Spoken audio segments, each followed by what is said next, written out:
telespectadores. Estamos começando agora o nosso programa desta terça-feira, dizendo que a semana para os políticos e os servidores públicos termina amanhã, mas o cenário da política internacional e o nacional tem muito a registrar até lá. Nos Estados Unidos, é a ida do ex-presidente Donald Trump à Justiça para ser informado oficialmente da investigação que poderá levá-lo à prisão por ter pago a uma atriz pornô na véspera das eleições em que foi eleito presidente, para ela calar sobre o seu romance com ela.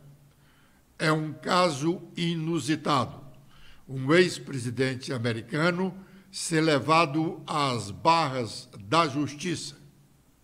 Aqui no Brasil, é a ida do ex-presidente Bolsonaro.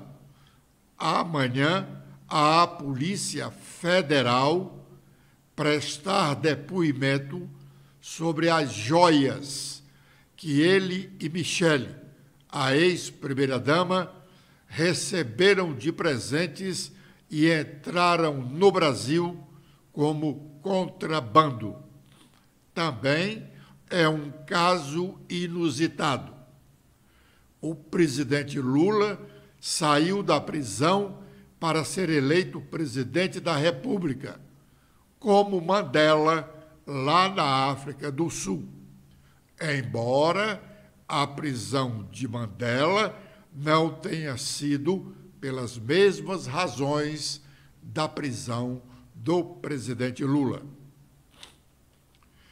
O governador Eumânio de Freitas publicou ontem um decreto considerando a quinta-feira próxima, depois de amanhã, como ponto facultativo. Como a sexta-feira é dia santo, o pessoal do Poder Público Estadual e também o brasileiro, encerrando as atividades amanhã, só voltam ao trabalho na próxima semana. A assessoria do governador Eumânio de Freitas, em mais uma ação de marketing, comunicou ontem que o governador está mandando para a Assembleia, não se sabe o que, se é um ofício, um projeto de lei ou qualquer outra coisa. Aliás, não se sabia, porque agora nós já sabemos. Ele mandou um projeto de lei. Nesse projeto de lei, ele extingue com a Fundação de Saúde. A Fundação de Saúde foi criada em 2020 e, quando da sua criação, o governador da época, Camilo Santana, e o secretário de Saúde da época, Dr. Cabeto, disseram que era uma coisa importantíssima para a saúde do estado do Ceará. O governador Camilo, secretário de Saúde, Dr. Cabeto. E na Assembleia foi só aplausos para a aprovação da lei, criando a Fundação de Saúde. Agora, pasmem, o governador Eumânio disse que ela não serve mais para nada e resolve extingui-la. Todo o seu pessoal vai ser incorporado pela Secretaria de Saúde. E aqui um detalhe, eu tenho a impressão que essa parte aí é um tanto quanto inconstitucional, pois o pessoal da Fundação de Saúde é seletista e não pode o cargo de seletista ser transformado em estatutário, com a mesma pessoa ocupando o cargo de servidor público estatutário só pode ser preenchido por concurso público.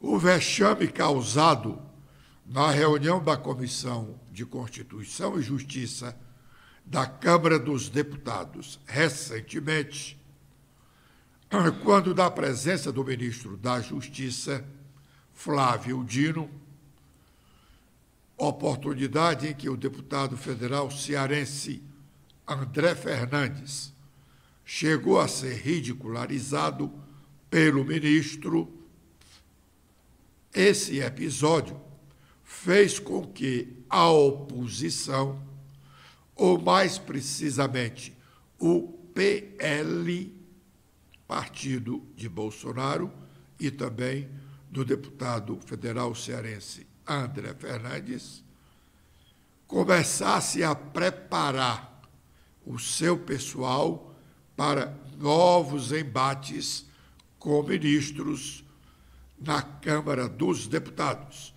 segundo registra a coluna política do jornal O Estado de São Paulo, em sua edição de hoje. Stephanie. Olá, Edson. Olá, internautas do blog do Edson Silva. O Estadão destaca que, após o desempenho fraco na audiência de Flávio Dino na Comissão de Constituição e Justiça da Câmara dos Deputados, na última terça-feira, a oposição fala em se reorganizar para os próximos embates com os ministros do governo Lula. Dino foi chamado para pelo menos uma audiência nos próximos dias, além de Rui Costa e Fernando Haddad. A avaliação é que parlamentares menos experientes, muitos deles forjados nas redes sociais, precisam se preparar mais para confrontar autoridades, além de organizar a ordem de quem vai falar primeiro para não deixar o confronto com os novatos. Deputados esperam contar com os dados reunidos pela equipe de Braga Neto do PL. A oposição quer usar a exposição de ministro para desgastar o governo Lula. Mas, antes de chamarmos o nosso primeiro intervalo, na sessão de hoje da Assembleia Legislativa, que já está acontecendo, tem algumas outras matérias de interesse do governo do Estado. Não apenas essa matéria que trata da extinção da Fundação de Saúde do Estado do Ceará, que nós já dissemos, para nós é um espanto, porque quando essa fundação foi criada, repito, todo mundo bateu palmas. O governador da época, Camilo Santana, o secretário de Saúde da época, Dr. Cabeto, e os deputados estaduais que aprovaram a criação da fundação. Pois bem, algumas das matérias, uma delas dispõe sobre os professores de nível superior do grupo ocupacional Magistério da Educação Básica.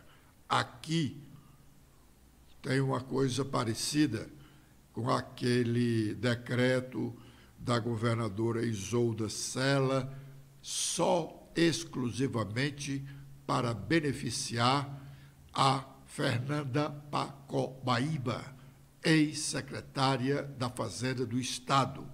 Ela incorporou uma gorda gratificação ao ser convocada para trabalhar no Ministério da Educação. Fernanda Pacobaíba, como alguns outros fazendários, tem salário da ordem de R$40 mil. É evidente que eles não recebem todo este dinheiro porque há limitação estabelecida pelo teto salarial. Depois tem uma outra matéria que dispõe sobre o fortalecimento do modelo de gestão do serviço público. Foi essa da extinção da Fundação de Saúde a que nos referimos. Uma terceira matéria dispõe sobre o plano estadual de redução das filas de cirurgias eletivas, exames complementares e consultas especializadas na rede de saúde. Esta mensagem revoga uma lei estadual de fevereiro, a lei de fevereiro, que abriu crédito para o governador criar esse programa das cirurgias eletivas. A lei de fevereiro está sendo revogada agora. O governador alega que precisa ampliar o seu aspecto, incluindo os hospitais municipais na rede credenciada para efetivação dessas cirurgias eletivas. Agora é o momento de chamarmos para o nosso primeiro intervalo e já estaremos de volta com o nosso programa.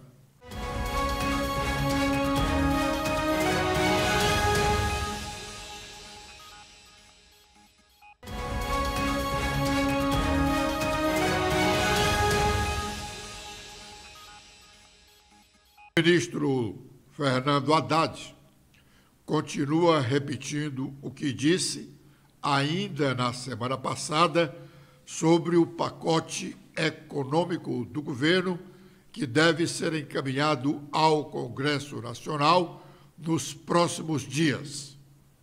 Os políticos estão esperando os detalhes, assim como também esperam por detalhes os empresários. Hoje pela manhã, em São Paulo, Reginaldo Lopes, um dos integrantes da equipe econômica do governo, falou sobre o pacote na Federação das Indústrias do Estado de São Paulo. Vamos ouvi-lo.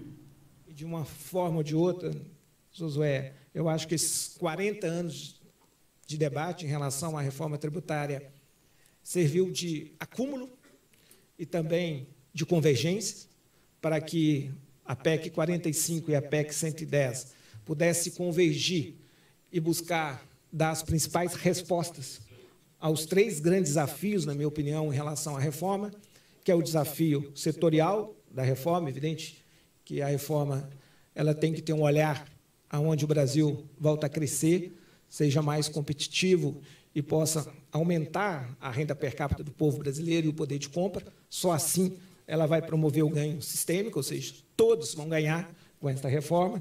Então, é evidente que esse debate nos últimos 40 anos serviu para acumular algumas respostas para as diversas perguntas de diversos setores da economia brasileira, mas também, evidente que serviu para criar um modelo que pudesse garantir o nível de arrecadação e transição para todos os entes federados. Isso é fundamental, né, deputado Jonas Donizete? Porque o Estado brasileiro tem as suas políticas públicas e é importante esse financiamento, evidente, com o olhar crítico do cidadão, para que esses gastos, investimentos, possam ter qualidade, né, um bom gasto das políticas públicas e também, evidente, acho que nós encontramos algumas respostas do ponto de vista social, que é buscar instrumentos para a gente fazer uma reforma que possa, a médio e longo prazo, melhorar a vida do povo.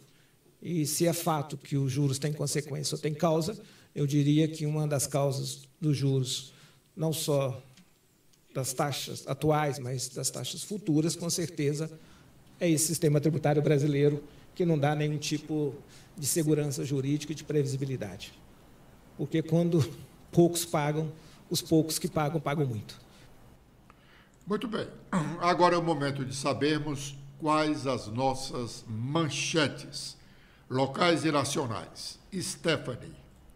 Olá, Edson, com as nossas manchetes do nosso blog desta terça-feira. A gente destaca que a meta do governo federal é produzir 70% das necessidades do SUS do país em até 10 anos, diz a ministra da Saúde, Nízia Trindade. Ela diz que a nossa meta é atingir 70% da produção nacional dos insumos necessários para a nossa saúde. Para isso, precisaremos da inovação, além de reforçar o campo da regulação. Isso se fará numa visão voltada não só para o país, mas para o nosso papel na região e na cooperação para uma saúde global efetiva, declarou a ministra. Outro destaque que temos é que a ministra Rosa Weber destaca a importância da segurança cibernética em abertura de seminário no STF. De acordo com a presidente do Supremo, o tema ultrapassa a questão meramente técnica e diz respeito também aos direitos fundamentais e à defesa do Estado democrático de direito. A gente também fala que o pagamento de pensão especial a ex-detentor de cargo público e a seus dependentes contraria a Constituição Federal, diz o Supremo Tribunal Federal. Em seu voto, o relator, o ministro Dias Toffoli, lembrou que o STF já julgou inconstitucionais leis que concediam pensão vitalícia a prefeitos e governadores e aos seus dependentes, porque esse tratamento diferenciado e privilegiado não tem fundamento jurídico razoável e gera ônus aos cofres públicos. A gente fala também que a Petrobras vai ampliar a produção de gás nacional na região Nordeste. De acordo com a companhia, o projeto traz oportunidades para o setor e para os estados de Sergipe e Alagoas, com a implementação de um projeto de produção em águas profundas acima de 2.500 metros, incorporando inovações de última geração.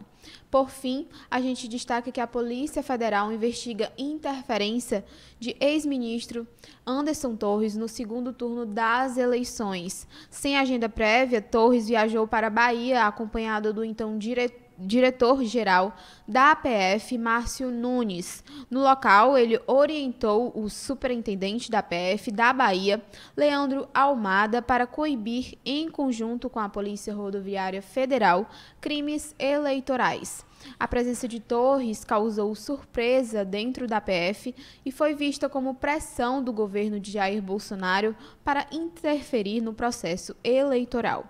Agora, com as atualizações dos sites nacionais, começando pelo Estadão, a gente fala sobre política, que Lula se blinda de negociação no varejo para evitar desgastes com o Centrão. A agenda com políticos é direcionada a Alckmin e Padilha. O petista tem encontros só com presidentes da Câmara e do Senado e dirigentes partidários. A gente também fala sobre a reforma no ensino médio, que Lula chama Camilo para explicar novos planos. A intenção de suspender portaria e mudança no Enem ficaram sem explicações oficiais para escolas e estudantes. Agora, com as atualizações do Globo sobre Anderson Torres, a Bela Megali destaca que a PF mira papel de Bolsonaro em ação para dificultar locomoção de eleitores no Nordeste. O foco é apurar se o então ministro agiu por conta própria ou a mando do ex-presidente. A gente também fala sobre o ex-ministro da Casa Civil, que Bolsonaro falou muita coisa que poderia ter sido evitado, diz Ciro Nogueira em entrevista. Agora, com as últimas atualizações da Folha de São Paulo, a gente fala sobre o governo Lula, que ele cria regra para empurrar ao Congresso suspeitas de corrupção com verba federal. A nova quantia de 9,8 bilhões simula emendas parlamentares.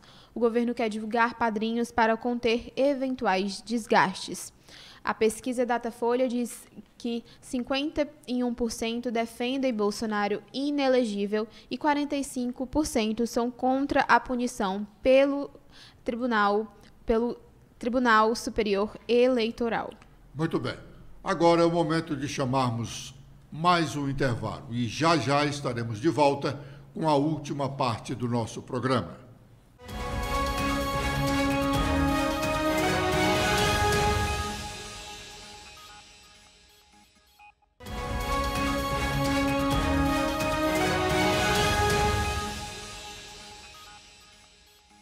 De volta com a última parte do nosso programa, nós podemos dizer que o governo do Estado fez uma escala de convocação dos aprovados no concurso da Fundação de Saúde do Estado do Ceará. Esse concurso foi homologado em fevereiro do ano passado. E havia uma pressão muito grande dos aprovados e há agora, inclusive, do Ministério Público e dos políticos de oposição. Não será fácil a convocação de todos eles. O governo quer começar chamando 600 e depois chamar o restante. São pouco mais de 2.000. O Estado não tem recursos no momento para satisfazer as despesas com essas novas contratações. Muito bem. 3 magistrados cearenses assumiram ontem o comando do Tribunal Regional Federal da 5ª Região, que é sediado em Recife. São eles: Fernando Braga Damasceno, Germana de Oliveira Moraes e Leonardo Henrique de Cavalcante Carvalho, respectivamente, presidente, vice-presidente e corregedor. O desembargador Fernando Braga Damasceno, presidente, falou na ocasião. Vamos ouvi-lo. Esses últimos dias foram um tanto atípicos em minha vida. Ter que tomar algumas decisões já relacionadas à gestão que hoje se inicia, viagens guiadas por Léo Carvalho e por Germana, a conclusão de uma tese de doutorado e o período angustiante que antecede sua defesa, tudo isso sem diminuir o elevado ritmo de julgamentos que quis imprimir para deixar o meu acervo entre os menores deste tribunal. Os dias iam passando e ainda não havia escrito sequer uma linha do discurso de posse, o que já estava gerando uma certa ansiedade que se converteu em um quase desespero quando, no mesmo dia, soube que a ministra Rosa confirmara sua presença nessa solenidade e que Paulo Roberto